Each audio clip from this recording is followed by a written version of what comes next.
La la la la la la la la la la la la la la la la la la la. আরে রাকিব শুনছ, আমাকে তুহিন আছে না, ও তো অফিসের টাকা মেরে নিছে। আরে কি বলেন ভাই? সবাই তো বলে সে খুব ধার্মিক লোক, সে এই কাজটা করতে পারলো? আরে ধোকা দিচ্ছিল, সবই সাজানো নাটক। আমি তো আগেই বুঝতে পারছিলাম। আচ্ছা, তোমরা কি শিওর তুহিন এই কাজটা করছে? আরে ভাই, সবাই বলতেছে, সবাই কি আর মিথ্যা বলবো? আর যার অটে তার কিছুটা হলেও ঘটে। মনে রাখবা, আমাদের নবী করিম সাল্লাল্লাহু আলাইহি ওয়াসাল্লাম বলেছেন, একজন মুমিন অপরজন মুমিনের দোষ গোপন রাখে। আচ্ছা ঠিক আছে, ভালো ভালো কথা রাখতো। আচ্ছা আচ্ছা, বিল কত হইছে?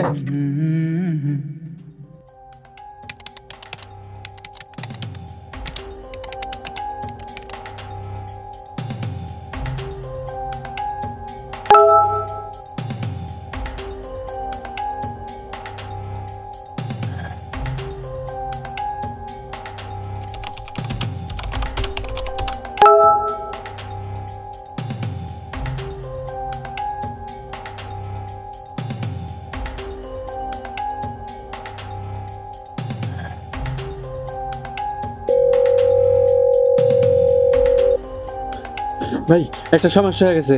আমার কপির ব্যাপারটা অফিসে যাতে কেউ যে না জানায়। আর প্লিজ আমার হয়ে একটু অফিসে বুঝায় বল। কি বলিস? নিজে যখন অন্যের দোষ নিয়ে হাসাহাসি করিস তখন তো মনে হয় পৃথিবীর সেরা ন্যায় বিচারক, এখন নিজের জন্য উকিল করছিস।